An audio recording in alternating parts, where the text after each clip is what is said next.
Hey guys, so last day of packing பார்ப்போமா. So அன்றைக்கான day ரொம்ப ஹெக்டிக்காக இருந்துச்சு. காலையில் ஸ்டார்ட் பண்ணதுலேருந்து நெக்ஸ்ட் டே மார்னிங் வரைக்கும் கொஞ்சம் கூட ரெஸ்ட்டே இல்லாமல் வேலை செஞ்சுட்ருந்தோம். பிரேக்ஃபாஸ்ட் முடிச்சுட்டு ஆரம்பிச்சிட்டோம். ஃபஸ்ட்டு இந்த வாஷிங் மிஷின் சும்மா தானே இருக்குது, அதை வந்து க்ளீன் பண்ணிவிட்டு பபிள் ரேப் போட்டு பேக் பண்ணிடலான்னு ஆரம்பிச்சது தான். வெளியே ஃபுல்லாக லைட்டாக விம் போட்டு தொடச்சி விட்டுட்டேன்.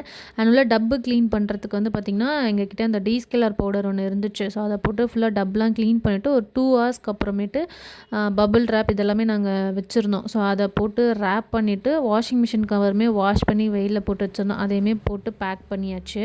அண்ட் நெக்ஸ்ட் இந்த கிட்டாருமே ரொம்ப நாளாகவே சும்மா தான் இருக்குது. அதனால் அதையுமே தொடச்சி அதோட பாக்ஸில் போட்டு வச்சாச்சு.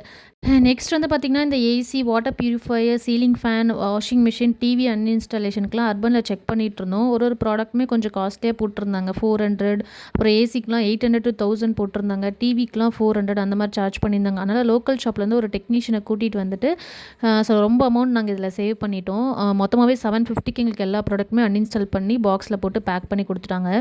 ஆஃப்டர்நூனுக்கு மேலே செளியாக தூங்கி எந்திரிச்சதும் கட்டிலுமே வந்து பார்த்திங்கன்னா ஃபுல்லாக டிஸ்மேண்டில் பண்ணி அதை தொடச்சி வெளியே வச்சுட்டோம். அன்றைக்கான டின்னருமே ரொம்ப சீக்கிரமாக சாப்பிட்டுட்டோம். ஏன்னா அந்த கேஸ் ஸ்டவ் வந்து கொஞ்சம் கூல் டவுன் ஆனால் தான் வாஷ் பண்ணி பேக் பண்ண முடியும் அப்படின்னு சொல்லிட்டு நாங்கள் ஊர்லேருந்தே திங்ஸ்லாம் எடுத்துகிட்டு போகிறதுக்கு வண்டி பேசியிருந்தோம். அவங்க நைட் ஒரு 11:30 12 o'clock கிட்ட வந்திருந்தாங்க. அவங்க வந்ததுக்கப்புறம் இந்த பெரிய பெரிய பொருள்லாம் கொஞ்சம் பேக் பண்ணுறதுக்கு ஹெல்ப் பண்ணாங்க. ஃப்ரிட்ஜு, வாஷிங் மிஷின்லாம் எங்களால் லிஃப்ட் பண்ணி பாக்ஸில் போட்டு பேக் பண்ண முடியல.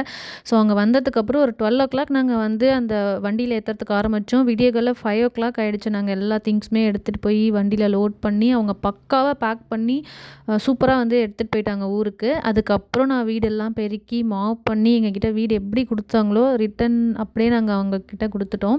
கிச்சன் அண்ட் பாத்ரூம் மட்டும் கொஞ்சம் டீப் க்ளீன் பண்ணி கொடுத்துர்லான்னு சொல்லிட்டு அர்பனில் புக் பண்ணிட்டோம். அதுக்கப்புறம் கொஞ்ச நேரம் நாங்கள் தூங்கி எந்திரிச்சோம். அப்போ தான் ஜெகதீஷில் ட்ரைவ் பண்ண முடியும் அப்படின்னு சொல்லிட்டு அதுக்கப்புறம் பக்கத்தில் நெய்பர்ஸ் கிட்டலாம் சொல்லிவிட்டு ஓனர்கிட்ட வந்து கீ ஹேண்ட் ஓவர் பண்ணிவிட்டு நாங்கள் ஒரு 10:30 போல் வீட்டிலேருந்து கிளம்பியிருந்தோம். வந்து சரியாக தூங்காதனால ஒரு மாதிரி பசிக்கவும் இல்லை. கார்லேயும் வந்து நான் தூங்கிட்டேன்னா ஜெகதீஷும் தூங்கிடுவாங்கன்னு சொல்லிட்டு பெருசாக தூங்கவே இல்லை. அதனால் ஜூஸு, ஸ்நாக்ஸ் ஐட்டம்ஸ் அண்ட் ஆம்பூரில் நல்லா சுட சுட சோளக்கதிரெலாம் விற்பாங்களா, அதெல்லாம் வாங்கி சாப்பிட்டுட்டு இப்படியே வந்துட்டோம்.